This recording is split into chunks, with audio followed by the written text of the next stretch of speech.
Pak? Ada betulnya juga sedikit, karena kan Mas, USU sebetulnya ada misi regional development juga kan. depan. Tapi yang regionalnya belum dikembangkan, mungkin di mana ada pemberhentian di sekitar jalur WUS supaya ekonomi di sekitar situ tumbuh. Itu yang mesti dikembangkan ke depan. Jadi enggak ada betulnya.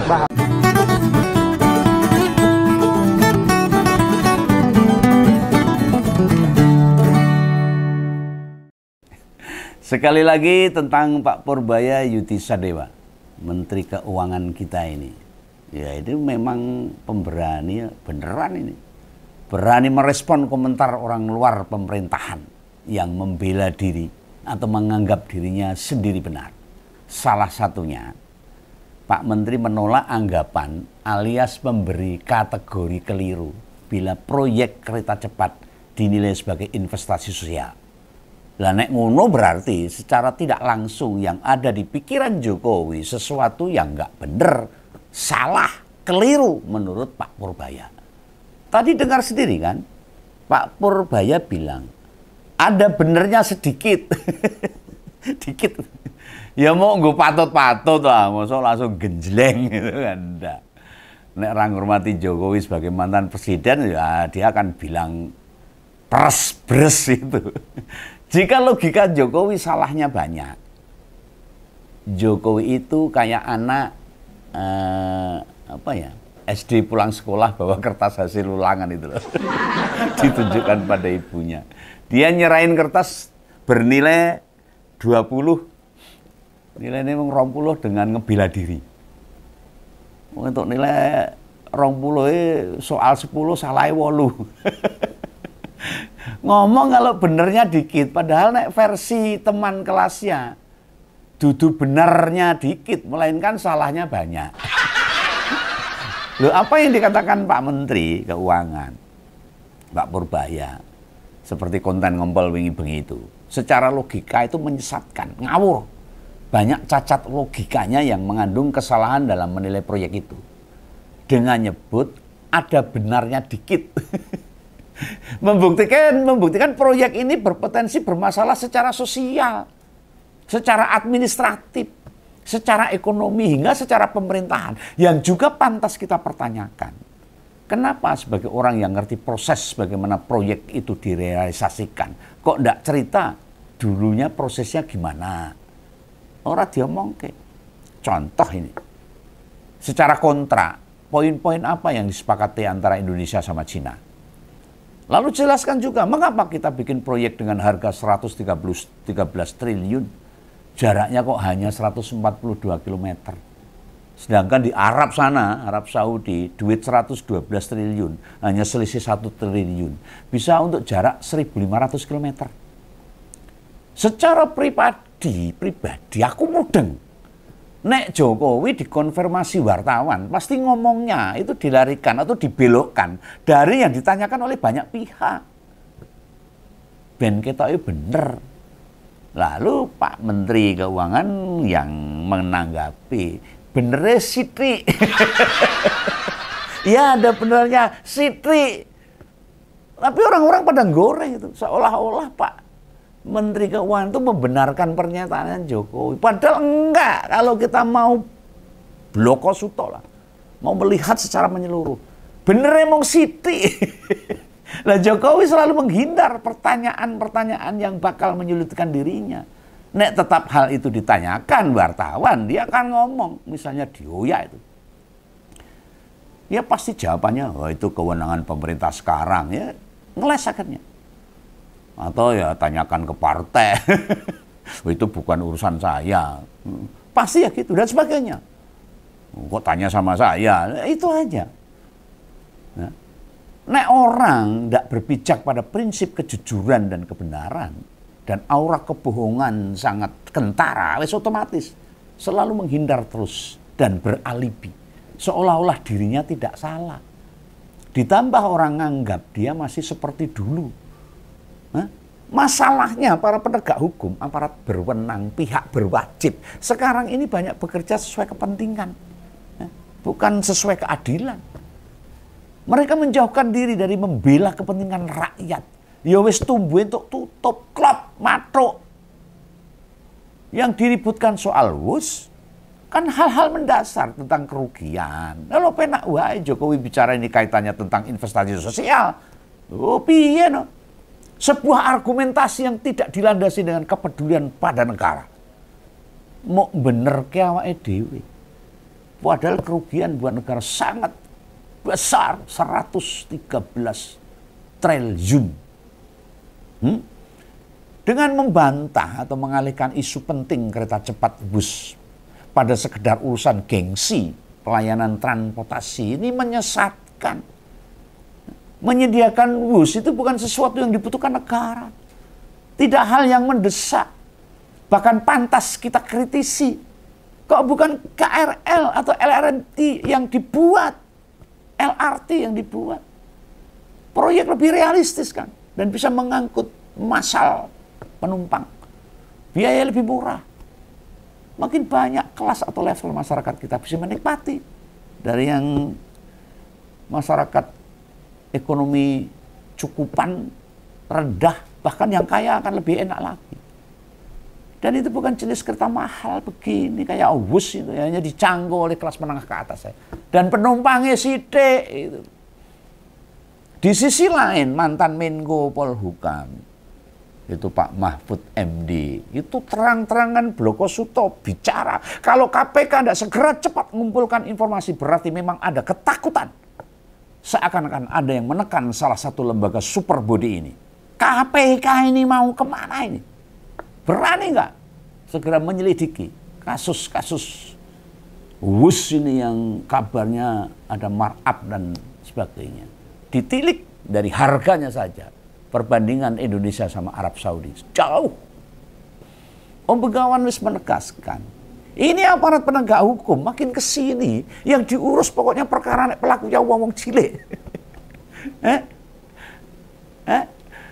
Tajam ke bawah, tumpul ke Solo. Bila nyeret atau berkaitan sama pejabat, wong duran ora tahu beres. Mandek tengah jalan malah dongopi. Gimana kita bisa percaya ke pemerintah? Wong ketidakadilan makin lama makin menganga. Tidak ada satu perkara pun yang bisa menutupi bila proyek WUS itu bermasalah. Terbuka lebar bahwa kereta WUS itu bermasalah. Masyarakat kecil aja tahu, mudeng, paham. Loh kita mesti mendukung ini.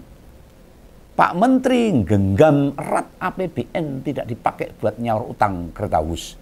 Bagi Om Begawan, proyek transportasi jalur Jakarta-Bandung itu bukan perkara dibutuhkan apa enggak loh. Penting negara gak bayarin, gitu aja lah. Wes ben karpe. Dikemplang ya karpe, urusane kono lah. Jangan sampai APBN yang untuk kesejahteraan rakyat, untuk membayar kereta WUS yang ora bermanfaat blas. Hanya untuk orang-orang kaya aja itu. Wong sejak awal kan kerjasama itu dibangun B2B alias murni bisnis. Bukan kerjasama G2G loh, government alias sesama pemerintah loh, bukan loh. Tidak begitu loh awalnya.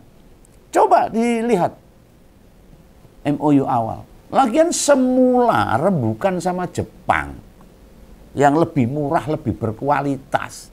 Lah kok tiba-tiba beralih kerjasama dengan Cina dan akhirnya ada terendus markup sampai 300%. Loh kan sampai hari ini tidak ada yang bisa menjelaskan. Prosesnya kok bisa begitu, sebabnya apa? Dari Jepang pindah ke Cina. Tentu bukan hanya Jokowi yang mudeng. Hanya yang lain kok bungkam, meneng wae. Apa itu-ituan? Begawan ora nudul ini. Nek kerjasama antar pelaku bisnis, itu tujuannya jelas nyari keuntungan, profit. Kalau kok enak menjawabnya diputar-putar.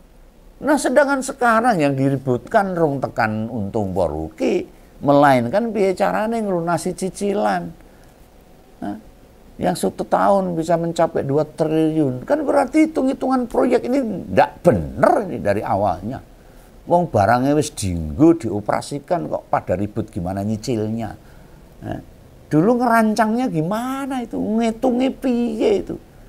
Idealnya orang nek nyicil rumah, nyicil mobil, nyicil motor ya ndak boleh sambat. Sudah dihitungkan nyicilin kok nganggo apa. Hah? Apakah wah iki aku duwe gaji 5 juta sing 1 juta nggo nyicil mobil, kan begitu. Lho kok wis mlaku ribut nyicile, berarti permasalahan. Kreditur kan sudah menghitung kan, serta tahu sumber dan besaran cicilan dari mana yang akan dibayar untuk ke Cina itu. Lah masalah yo nganggo markup 300% kuwi. Kudune nyicile mung 500.000 dadi 2 juta. Ayo cilaka sing nyicil. Lah kok jadinya pada angkat tangan sekarang. Pada nggak mau bertanggung jawab, lempar sana lempar sini. Nggak mau sing jadi penanggung jawab cicilan sopo ini. Nah, Pak Menteri Keuangan, Pak Purbaya, wis bener ini. Bener, itu proyek urusan bisnis. Ngapain negara bertanggung jawab? Situ pakai motor, rumah atau mobil, girinya nyicil, kewajiban ndak mau kon bayari morotuane. Ya gak. Loh kenapa sekarang topik ini dibahas ulang? Ya biar paham kabeh, biar jelas. Agar duit APBN tidak dipakai buat bayar cicilan proyek gagal seperti ini. Dan ini hanya proyek gagah-gagahan. Supaya dianggap wong maju. Nek di rumah tangga itu tiba-tiba si bapak motong duit bulanan tanpa cerita ke ibu misalnya ini. Ya ibu sama anaknya muring-muring loh. Sebab cicilan ngurangi jatah bulanan mereka. Ora sido sarapan nganggo ndok pitik. Mau nganggo kecap loh. Nek sebelumnya dia janji tuku kendaraan lewat leasing mau dilunasi bapak sendiri dari bisnisnya bapaknya itu. Ini ya sesuatu yang bisa diperhitungkan dari awal, sono hitung-hitungan. Dan ini banyak terjadi di kehidupan rakyat. Ngono, baik kita marah-marah juga, misalnya orang bener. Dan seperti biasanya, pembelanya pada pasang badan, tidak menilai substansi proyek itu. Yang penting, yang dibilani itu bukan masalah substansi dari masalah proyek itu, tapi yang dibilani Jokowinya. Omongan Pak Jokowi, argumentasi, penjelasan itu tidak fokus pada yang dipertanyakan publik. Lu cilakannya lagi nih. Orang-orang yang nongkrong di Sumber sana, rumahnya Jokowi. Wartawan-wartawan yang sering ke sana, itu bukan jurnalis yang punya pemikiran kritis juga. Mau piye carane untuk berita, nek perlu berita sekaneh-aneh malah payu. Lah mungkin saben siang ada jatah makan di sana.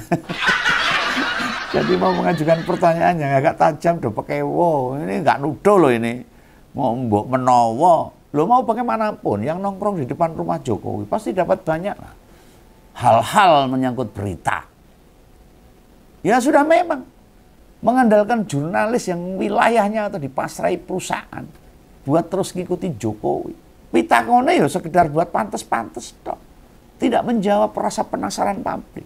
Termasuk si ketua relawan yang ikut dimintai komentar. Sesaat setelah bertemu bekas presiden itu, Budiari itu. Wah itu ngomong, ngawur juga ngomong gitu. Katanya kereta cepat Wus itu sebagai karya terbaik Jokowi lah. Saya ini mengguyu ditangkap karo KUA. Ngomong ngono wis sadar apa ora, mau ngimpi apa gimana. Karya terbaik. Lah emang sing desain model keretane Jokowi apa gimana? Sing desain stasiunnya Pak Jokowi. Terus saiki nggak bebenani negara, rakyat apa piye? Tahu nggak itu? Itu yang desain Cina. Produksi dari Cina. Dan duitnya kuwi utang-utangan. Kok bisa dikatakan karya terbaik? Ini cara nalar piye? Yang dipertanyakan itu tanggung jawab bos. Bukan perkara wujud karyanya itu. Bukan masalah keretane wis mlaku banter Bandung Jakarta, bukan itu. Tanggung jawabnya ketika Cina sudah menagih cicilan dari yang sudah dikeluarkan biaya 113 triliun itu. Lu nek bermanfaat beneran bagi rakyat itu ya enggak masalah. Kan transportasi Jakarta-Bandung bisa dilakukan dengan banyak armada toh. Memang kalau enggak ada bus orang Jakarta enggak bisa ke Bandung. Ya ora juga lah. Kenapa harus pakai bus gitu loh? Kan Tidak mendesak itu kereta bus itu. Wong negara juga sudah menyediakan tol yang selisih waktu tempuhnya tidak begitu jomplang. Lalu juga ada armada bus, travel, kereta yang memadai dengan rute ibu kota Jawa Barat itu. Banyak. Memang makin kelihatan ini. Proyek-proyek bombastis Jokowi waktu dia berkuasa 10 tahun.